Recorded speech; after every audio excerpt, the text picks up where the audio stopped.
almost every show you'll see somebody come out in their first class, and they tend to be very tense and uptight. When they walk off stages, they had this great sense of relief, and they can breathe a little bit, and now they're loose. So the next time they come out, their confidence on stage is much more improved.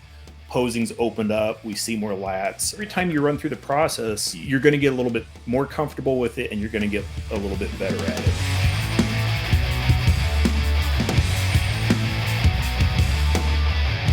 Howdy, everybody, and welcome to episode 189 of the SuperSetYourLife.com podcast, your weekly workout motivation to fuel your life inside and beyond the gym. Ivan and Aaron Ribic are the show promoters of 5 of the largest NPC bodybuilding competitions in the Pacific Northwest. Together, they host the Emerald Cup, which is where we used to live, the Empire Classic. We used to live there too. That one's in Spokane. That was a long time ago. The Big Sky State Championships. That's kind of where we live now, except for that one's in Missoula. We live in Joliet. The Northwest Natural in Seattle, and the Northwest Championship. So, Ivan, I am wearing our shirt from last year, from last year's show. That's awesome. Right. Thanks. Yeah, that's my last competition to date. So, we are 4 weeks out from the Northwest Natural and Northwest Championships. This year, I am honored to be coaching 2 remarkable athletes through what has been my most exciting experience so far as a competitor. Proverbs 3:21 through 22 reads, "Maintain your competence and discretion, my son. Don't lose sight of them. They will be life for you and an adornment for your neck." So Ivan is a man who inspires me to keep a competitive mindset, whether I'm in prep or in the building season, which is like right now, because after all, this is bodybuilding and we have no off season. All right, Aaron, welcome to the SuperSetYourLife.com podcast. Good to be here, Colt. Appreciate it. I appreciate it as well. Why did you and Aaron decide to begin hosting your own bodybuilding shows? You know, I actually I started bodybuilding in high school. I never really did any team sports, but I did a lot of gym time. My older brother kind of got me into it, so I actually competed in bodybuilding as a junior in Spokane. And back at that time, there was one show in Spokane, which was the Rocky Mountain. The promoter of that in 2001 announced that he was going to be getting out of promoting. And so my boss at the time, I worked at GNC, and my boss at the time, we sat down and talked about running an NPC event in Spokane. So rather than carry on the name, we started our own, which was the Empire Classic. That started in 2002. Right. And I've just kind of been going at it ever since. We added Night of Champions in... All my dates are all goofed up here. Night of Champions was either 2008 or 9. We ended up taking over the Missoula show in 2012, and it's kind of snowballed from there. So it's something that I've been involved with ever since I was in high school. Really I enjoyed competing, but I greatly enjoy the promotion side of things right now, and just kind of organizing the event and putting it together for everybody, and then watching their progress as well. It feels 10 times more gratifying to give back than it does to be competing yourself, doesn't it? Well, I get to eat a lot more, I'll tell you that. Amen to that. Okay, so the next one we have coming up is the Northwest Natural. How is drug testing enforced at the NPC Emerald Cup and the Northwest Natural? So for both events, Northwest Natural took over the place of the Washington Ironman, which that had been the longest. I think you've attended that before. That had been the longest running natural show in the Northwest, something like, I want to say around 30 years. And polygraph testing had always been part of that. When we took that over and combined it with the Northwest to make the Northwest Natural, we're still doing polygraph testing, but this year we've actually been able to step it up. We're using a new tester who's able to test more rapidly, and we're able to test a lot more athletes. So for the Emerald Cup Natural, we had just shy of 80 competitors there, and we ended up testing, I want to say it was 54 or 55 athletes that we tested at that one. We're expecting... so pretty much everybody. Okay. Yeah, I mean, we're getting... Because you hear rumors that a lot of these shows that do drug testing, where it's like, is it really enforced? Like, do they test 1 or 2 people? Do they test the majority? And so, okay, yeah, and I'll say this: if I don't mean to talk negatively about it, but there's some people Sure. who are, I feel like, always looking for an excuse. So Hmm. if they thought they were going to win and they didn't, it's somebody was cheating, somebody was using something that I didn't, and I can show them, hey, this person was tested, they passed a polygraph test, um, and sometimes people still insist, well, they must have cheated, they must have passed it somehow. It's like, sometimes people just come in looking better than you on a particular day. It's a Yeah. subjective sport too. Maybe somebody's a Sometimes, better athlete and maybe it has yeah, nothing to do with steroids. There's also like 99 other aspects to this sport besides who's natural and who's not. absolutely, absolutely. But what our goal is, at least my personal goal with the testing that we do at our shows, it's not a. I'm not out to get anybody. I would love it if we could test 100% of athletes and none of them are failing. I want it more as a deterrent so that people who are not eligible for a natural show are competing in the open. And I think 99% of the time that's the case. I don't think there are very many athletes who are not natural that are trying to sneak into a natural show. But we want to make sure that people are aware that if enter a natural show, the likelihood is that you are going to be tested. Good. That sounds very fair. And there's no excuse too if you have the non-tested show and the day of the natural show back to back, then you should choose the one that you belong in. Yeah, right? absolutely. Very good. Has anyone ever failed the drug test? Yes. Yeah, we do get failures, unfortunately. Not many of them. And I think I mentioned this to you when we talked last week, but Emerald Cup Natural this year, we actually had 2 people that failed. And interestingly, our polygraph tester asked them a little more in-depth questions about what they were using, once they popped up as flagged. And both of them admitted to using clenbuterol, but their use of it was not in prep for that show. Their use of it was within the 2-year time period that we were testing for. So even of the failures that we had this spring, it was not directly related to that contest prep. But for our shows and the testing that we're doing currently is for a 2-year period for those banned substances, and they'd used it within those 2 years. So we do have people fail. Like I said, that was 2 out of over 50 tests. So it's not a large percentage. Cool. What is the hero category?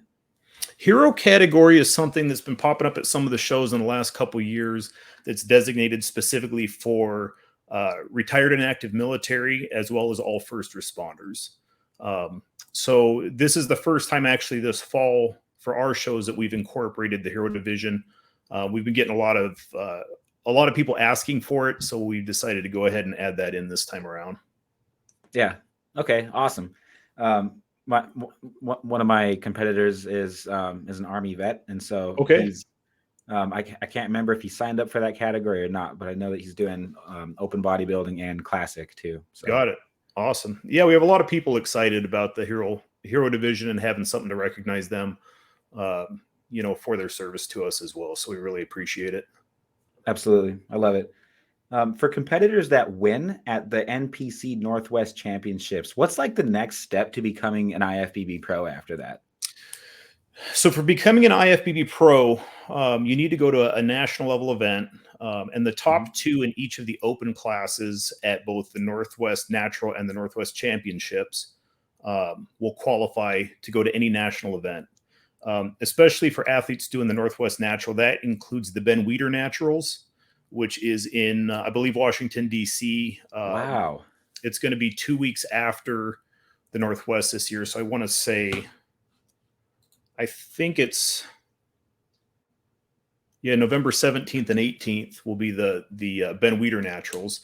And that's a Pro-Am. So if you qualify for nationals, you go compete at the Ben Weider Natural, and you win the overall, you get your pro card pending your drug test. They do your analysis at that one. And that Pro-Am is combined with a drug tested pro show as well. Wow. Okay. Personal question for you on that one. Yeah. Now you got me thinking. That seems pretty encouraging to natural athletes to have a chance at winning their IFBB Pro card someday, and having that be like a realistic goal. My plans right now have been to take about 3 or 4 years off and then go for PNBA. Okay. From what I understand, the judges tend to, well, first of all, they offer a classic physique division, and that's kind of my favorite. Definitely what I'm most competitive at. And wanting to compete in the classic physique division, there's no option in the INBF and WNBF and a lot of other natural organizations. They kind of go away with it because it pulls from bodybuilding, and it pulls from men's physique. So I'm going for a bigger, fuller look than I did at your show, which was very, very shredded to the bone, to the extent of even losing some muscle mass because I wanted to be the most conditioned athlete. And I don't ever want to do that to myself again. I would rather be bigger and fuller. It's not a fun way to go about it. That's for sure. Right. So I'm just kind of curious. I'm assuming that the judges are probably going to be, well, here we go. I've already been down that road before. So my best chance at heading the natural route then would be to just keep doing those shows. And wow, okay. And now I'm seeing where we can go after that. Huh. And something that I'll mention too. I mean, I think there's a lot of assumptions for people that the vast majority of athletes in the NPC are using drugs. And I'll tell you, I mean, being at this for a very, very long time now, majority of athletes at any open show are not using drugs. There's definitely some that are. It's not the overwhelming majority. Yeah. And there's a lot of drug-free athletes that place very, very well, and a lot that actually win open shows as well. In just talking to athletes, my experience has been that a lot of great drug-free athletes don't stick specifically to doing just natural shows, and they don't brag a lot about being a drug-free natural athlete. They just like to compete. They're going to bring the best package that they can to the stage on any given day. Amen. And they do very well. And at the same time, I mean, I'm sure you're well aware there's a lot of people who take large amounts of all kinds of drugs, and you'd never guess it looking at their physique. You're like, you do? They don't carry a lot of size. Their shape's bad. Their conditioning's not good. So can't stick to their diet. Well, and so just to say that don't think the Ben Weider Natural that's an awesome opportunity for drug-free athletes that want to go to a tested platform. And like I said, the overall winners get their pro card, but that's pending results of the urinalysis. But there have been a lot of great drug-free athletes that have got their pro cards at USA's or at nationals as well. David Odom, I don't know if you're familiar with him. David Odom is a men's physique competitor out of Oregon. Phenomenal men's physique competitor, lifetime drug-free. He's not the biggest guy on the stage, but he brings excellent conditioning. He's got really good shape, nice full muscle bellies. He's got phenomenal genetics, and he works his butt off to take full advantage of those genetics. So he's not going to carry as much size as some of the other guys, but he stands his own and does very, very well against them. So don't think that if you're a natural athlete, that you don't have any options at an open show. You definitely do. Okay. That's very encouraging to hear. What do most competitors at your show generally have their eyes set on a pro card, or are most of them just like simply want to compete for a personal accomplishment, check a bucket list item off? It's kind of a mixed bag. I would say the majority are not doing it to go pro. Mm-hmm. For most people, and this is a hobby sport, even at the pro level. So assume that you get your pro card and assume that you do very, very well as a pro and you compete at the Mr. Olympia. There's still, we're talking about literally a handful of people in the world that can make a good living at being a pro athlete in this regard. So this is a hobby and something that people do for fun, which it always makes me laugh a little bit when I hear somebody getting really frustrated about competing, or they act like it's just draining them and they don't want to do it. It's like, this is your choice. It's your hobby. Yeah. If you're not having a great time doing it, then don't. Go find something that you like. A lot of people, that it's a bucket list thing. We get a lot of people that really like having a show to give them an end goal. So give you an example. I've been going through entries for the Night of Champions in Spokane on October 14th. There's at least 3 people that I know of who are doing that show who have lost over 100 pounds to compete. One of them lost over 200 pounds. Somebody that had come to watch, to cheer on a friend last year, was sitting there in the audience and going, man, this is cool. I'd like to do this. And now is getting on stage in a week and a half. So, that's amazing. It's everybody's goals and their reasons for doing it are a little bit different. But yeah, I would say that for the majority of them, going pro is probably not top priority. Yeah. And then you have some people where it's like, it's a lady that's had like 5 kids and to just step on stage is something that she never thought she'd be able to do. You have some people like that. And then some people they'll get their pro cards doing that too. Watch out for them.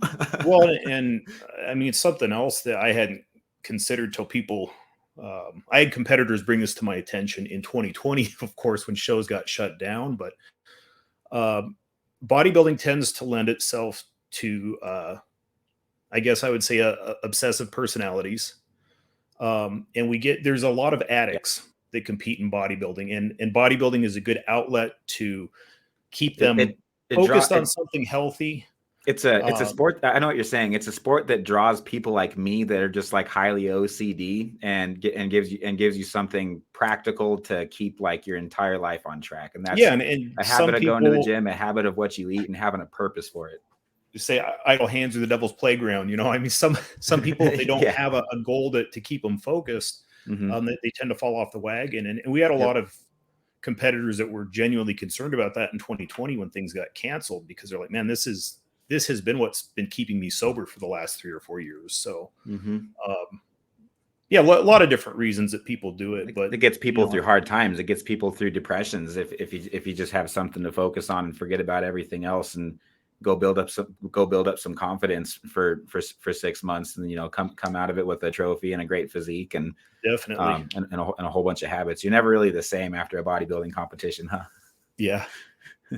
You never think about food the same. You never think about the gym the same. You never think about your body the same. You never think about life the same. You're just a different person from then on out. And then it's a matter of, did I check that bucket list item off, or did I get bit by the bug? Cool. Are the NPC Northwest Natural and Northwest Championships appropriate options for a first-time competitor, or would someone be intimidated by the size of the show, do you think? No, they absolutely are. And I'll tell you, I mean, really, at all of the NPC shows, we offer a true novice division. So the true novice class is specifically for first-time competitors. And that's not first time within the division. That doesn't mean, well, I did bodybuilding, but I've never done classic. If you're competing in true novice, it means that you've never stepped on an NPC stage before. You're brand new to it. So not only is the show in general, both the Northwest Natural and Northwest are great supportive options for first-time competitors, but we actually offer classes specifically for you if this is your first time on stage. Yep, absolutely. Yeah, I took advantage of those too. those are great places to start, and then it gives you another chance of just being at the same show too. I'm always the guy trying to do like 4 or 5 categories, because it's just like the track meet. It's like if you're there running the mile, throw the discus if you're halfway decent at it, because you're there. So I always try to encourage people to take more classes if it's in your budget, and if you feel like you can handle it. If it's overwhelming, it's not worth it. But the more opportunities that you're ready for to give as many different, to be in front of the judges as many different times as possible, I think is beneficial. Would you agree with that? I would. And there, especially for a first time competitor, we'll get people who come into a show and they're not 100% sure what division is right for them. Right. I get women that are like, well, I haven't decided between wellness or bikini, or figure or bikini, or maybe guys that aren't sure if they want to do the whole posing with classic or just do board shorts for men's physique. Try those different divisions. And you might have maybe your mind set on one thing, and you get on the stage and you come talk to the judges later and they say, hey, you got a great build. I think, have you considered trying this division? Because I think your physique fits it well. Maybe people get up there and they try one class and hate the posing for it, but they like posing for a different division, and then you can kind of tune your training to that. So trying different divisions is great. And sure. then, to your point about having additional classes and opportunities on stage, competing is not just a matter of getting in shape and then being up there. You have to be comfortable on stage. You have to pose and present well to the judges. And we've seen a lot of great physiques that have placed poorly because people they couldn't show the judges. The judges just didn't pose well. So the more time that you have on stage, the better and more polished that's going to get, the more confidence that you're going to build. So it's really common for us. We run 5 shows a year, but I judge another 25 to 30 weekends. So we watch a lot of people go across the stage, and almost every show you'll see somebody come out in their first class, and they tend to be very tense and uptight, and they're a little bit shaky, and their posing's kind of awkward and open. And usually what happens for most of them when they walk off stage is they have this great sense of relief. The nerves kind of calm down, and they can breathe a little bit. And now they're loose. So the next time they come out, their confidence on stage is much more improved. Posing's opened up. We see more lats. So every time you run through the process, you're going to get a little bit more comfortable with it, and you're going to get a little bit better at it. So the more frequency that you have with competing, the better for most people. Absolutely. Yeah. The first time I stepped on stage was in 2017, and I was doing classic physique, and I had all the poses down, had everything down, but I just couldn't hold them on stage. Like I just blanked out. It's almost like stage fright. It's like you get out there and you can't see. There's so many things that throw you off, like the lighting. It's like way hotter than it was when you were there yesterday at check-ins and everything.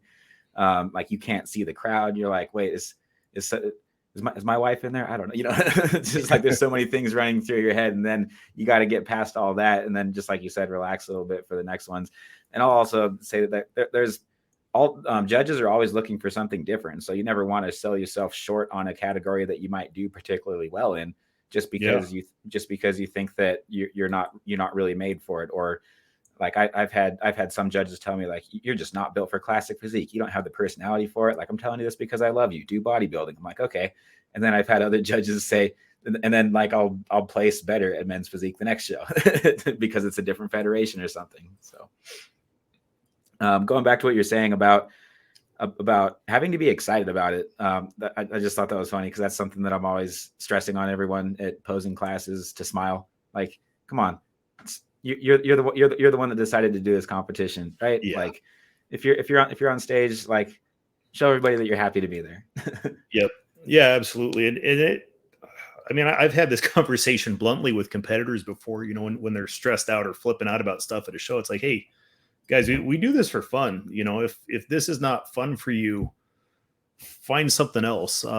But yeah, you should be having a good time doing it. And if you find that you're getting burned out and frustrated and it's no longer a fun, engaging hobby, it might be time to just, take a step back and focus on your training for a while and give competition a little bit of a rest. Usually it takes a lot of time and work to get into contest shape. So I typically recommend, if you're going to compete and you're able to find 2 to 3 shows in a relatively close time period, do a couple shows in a row if you can. But if you do too many, you really get burned out and fatigued. You never feel like you get the reward meal when you get done with one show because you're always going to the next. So, you need to give yourself a little bit of a mental break as well. Yeah, and I can be a personal attestament to that too, because this one that I'm wearing the shirt of right now was my 4th show in 2 months, and that was about my max, dude. There's no way I could have done a 5th show after that. Like I was shot. Carly, Jarrett, and I, my competitors that did it with me last year, we did both shows, and we were just like zombies halfway through the next show. We're like, is this over yet? Like we didn't know up from down. It was just like too many classes, too many posing, like 48 hours straight. But I do it all over again in a heartbeat, though. Those are amazing memories, and you're going to get burnt out those last couple of weeks. Like I don't care how motivated you are. I don't know which week is the worst for you, but for me it was always the second week out. It's like peak week, you're running on endorphins at that point, but that 2 weeks out, man, you're like, dude, I don't know if I can do this diet for another 10 It's days. a grind. Yeah. Well, conditioning wise too, it's amazing. It's amazing how much more happens in that last 7 to 10 days before a show. So, you can be looking at yourself 2 weeks out and you're like, man, I'm nowhere near ready.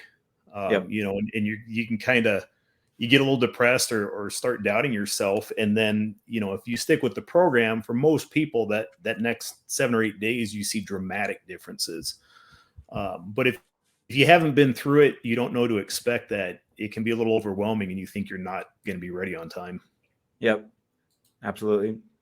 It's nothing worse than that. It's a lot more fun to eat more going into the show and to be ready 5 weeks out than it is to be chomping at the last bit. Yeah, for sure. But it doesn't matter how close we get to a show. You could be 3% body fat and you still think you need to get down to 2%, right? Okay. What part of these upcoming shows are you most excited about?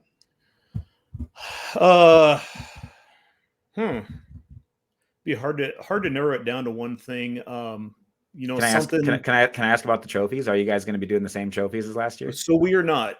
And I know you're excited about the trophies that we had last year because we had such a variety of them. Yeah. Niels Anderson is the company that makes those trophies for us. They're out of Arizona. They're awesome trophies. We've used those at almost all of our shows for the last 23 years. When I started promoting, we had bodybuilding and we had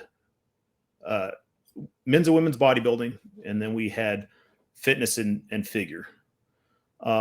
Now there are a lot more divisions, and each has kind of a unique trophy to it. But we were ending up with literally tens of thousands of dollars of extra inventory and trophies that we had in our warehouse because we were for sure, man. I don't even want to know what this costs. And so I'm not going to give a front double bicep trophy to somebody in men's physique. Or we get women's bodybuilding trophies, but I couldn't hand them out in bikinis. So we're getting to as this kind of evolves, we're seeing a lot more people enter last minute. They're adding on a lot of classes last minute, which is fantastic. But with the trophies, it's become very hard to accommodate, making sure that we have enough trophies to cover all the classes. So we've got custom medals that are different for each show. So for this fall, we'll be doing medals for the majority of classes. I think I've got some trophies that are going to go to women's physique, if I remember correctly. Nice. What else can the competitors look forward to? There's always lots of cool swag at all your guys' shows. We've got awesome t-shirts, of course. We've got I don't have the Northwest one. Hang on a second here. So you competed last year and you had the tactical backpack that the duffel bag that we handed out. This year we've got we did these custom cooler lunch bags. So it's an insulated lunch bag. That blue one's for Night of Champions. We got a different color with a different color for the Northwest Natural. And then they all come with, they've got Velcro strips on the front so you can add patches. And we've got Northwest Natural patches that each athlete will get as well. And thanks to our awesome sponsors, they always load us up with a ton of swag for the athletes as well. So we'll have lots of goodies for them at check-ins. Our overall winners at the Northwest and the Northwest Natural both get the Thor's hammers, which are really cool. It's an actual metal hammer. We had those custom made. Oh, so that's badass. Give those out this year. Cool. There's any particular sponsors that you're particularly excited about? Huge thanks to Big Dan's Nutrition. Dan has sponsored. He's been a presenting sponsor for all of our shows this year. He was last year as well, and you'll see him at almost any of the shows in the Northwest. He's very supportive. Every single show. I don't care if it's NPC. I don't care if it's a different federation. And any time that I'm going through Spokane, that is a must stop. Yeah, you got to grab something there. I don't care what it is. A good guy, huge supporter. Like I said, you'll see him at pretty much every show around. So big thanks to him for helping support the shows, always loading us up with swag for the athletes and taking care of everybody. Yep. Cool. All right. And it's going to be at the same venue, right? The casino? Yep. Muckleshoot Casino in their new event center there. Their on-site hotel, I had a meeting with them yesterday. On-site hotel is not going to be done until after the show. But hopefully if we get our dates locked in, we'll be back for 2024 and have a beautiful on-site hotel and everything. So it's a pretty killer venue that we've got for this. Awesome. Yeah, that was, I mean, like the show was a blast, obviously, but man, I'm not gonna lie, I had a lot of fun playing some slots in between. There you go. In between you win classes. some money? No, man, I'm not. It's just entertainment for me. I know I'm losing going in. Maybe that's wrong. If I had the same mindset that I did towards bodybuilding, towards gambling, I'd probably be pretty rich. There you go. Yeah. What's one piece of advice you would offer to a first-time competitor looking at all of the many options of shows in which to compete? Like what kind of questions should they ask themselves? Piece of advice I would have, I would say not just for first timers, but for anybody in general. The biggest piece of advice that I can offer is don't be caught up in your placing at a show. If you're doing, everybody's competitive, everybody wants to win, but that's a matter of who shows up on stage next to you and how they happen to look and what the judge's perspective is on that. Absolutely. So all that you can control as an athlete competing is how you prepped for the show, how you come in looking, how you pose. Did you do your best on that particular day? If you're a first-time competitor, make sure you get those pictures. And the next time you compete, compare your first show to your second show, and then compare to your third. And each time you look at those pictures, you should be seeing progress. You should be coming in a little bit sharper.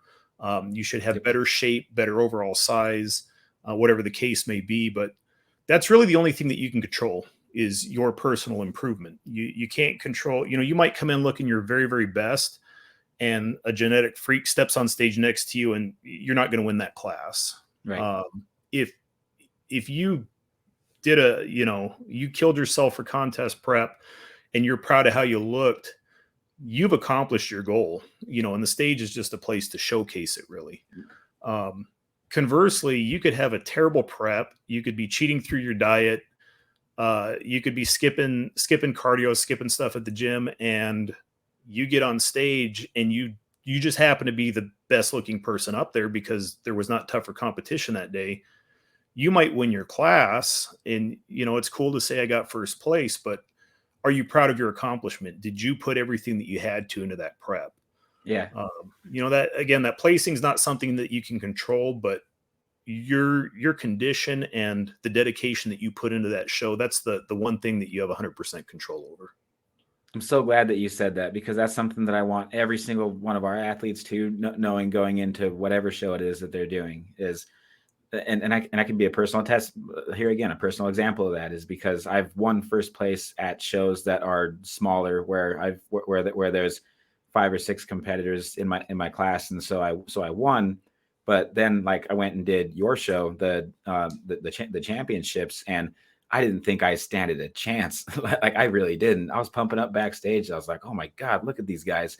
And so I filled up on 8 pounds of sweet potatoes between shows. Like my digestive system was a wreck, bro. Like I was just like, I didn't feel like I could hold my poses or anything, but I gained 5 pounds overnight.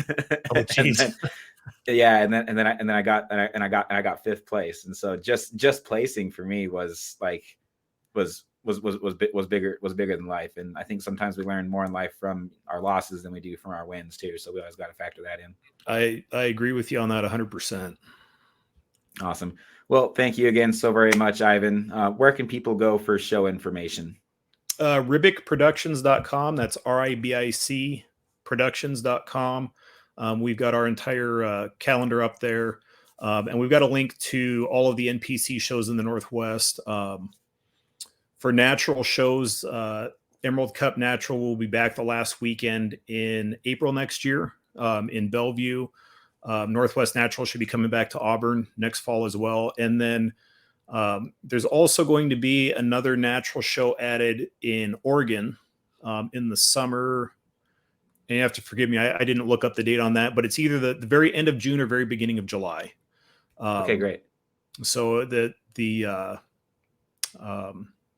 NPC Oregon State Championships will have an open show on Saturday and then a drug-tested natural show on Sunday as well. So we are offering more NPC natural options, not only in the Northwest, but throughout the country as well. Wow.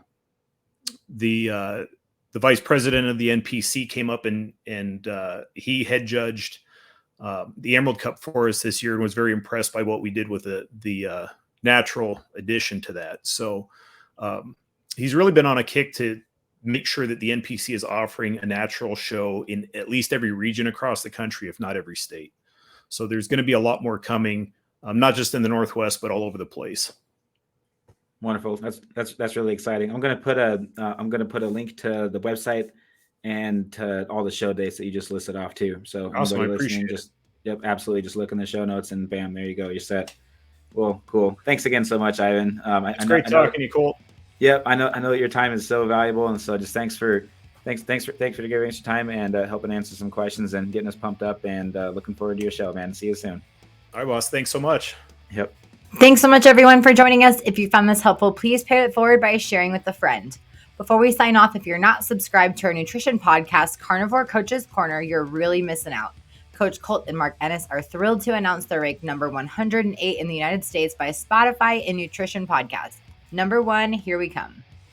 Colt and Mark collaborate weekly, diving deep into meat-based nutrition and advanced hypertrophy training, featuring top coaches and nutritionists from across the globe. If you're a fan of the low-carb lifestyle or just getting into it, just search Carnivore Coaches Corner on Apple Podcasts, Spotify, iHeartRadio, Radio Public, Overcast, Google Podcasts, and if your podcatcher isn't on that list, tell us where you're at and we'll make sure to get Carnivore Coaches Corner wherever you're listening. We're going to send you off with a client review from Danielle Fisher, a WNBF Women's Bodybuilding recent pro card winner planning out her prep for her professional bodybuilding debut in spring of 2024. And another beautiful day here in New Hampshire. So I'm loving the food plan. Thank you so much. It is awesome. And I love having salmon in the morning with an avocado. I haven't had an avocado in a really long time. And it's not something that's hyper palatable for me. So it's just nourishing. And I like that I feel it's just nourishing, which is pretty cool. And obviously the ground beef is working out in the ribeye because of our cow. So everything is going really well. And I do like the beef like in the broth. So it's almost like a soup. So it's pretty cool too. So thank you so much for creating me a phenomenal, excellent, satiating plan. Thanks for that, Danielle. You inspire Colt and me on all levels. Listeners, you can check out our last Friday's episode on the show where she shares her inspiring story. Thanks again one more time. We'll catch you on Monday for episode 190, and I'm going to leave you with our battle cry here at supersetyourlife.com. 1 Corinthians 6:19-20. Do you not know that your body is a sanctuary of the Holy Spirit who is in you, whom you have from God? You are not your own, for you were purchased at a price. Therefore, glorify God in your body.